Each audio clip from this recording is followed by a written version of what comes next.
аввали сол боли чорум аст ки дар агентии назорати маводи нашовар бораи сӯзонидан нести нобуд карда мешавад.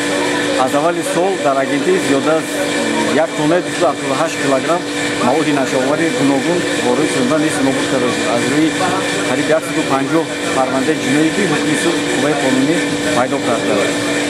ҳамаи маводи нашовар, гурӯҳи каннабис, чакидаи афион, героин, ҳамаи онҳо дар ҳамин оташзони махсуси агентӣ нести нобуд карда мешавад. имрӯз чӣ қадар? имрӯз зиёда аз 31 килограмм маводи нашовар аз рӯи 16 фарвандаи ҷиноӣ нести нобуд карда шуд. аз ҷумла 170 килограмм маводи нашовари гурӯҳи каннабис, 122 килограмм чакидаи афион ва зиёда аз 8 килограмм героин нести нобуд карда аз рӯи 16 фарвандаи ҷиноӣ.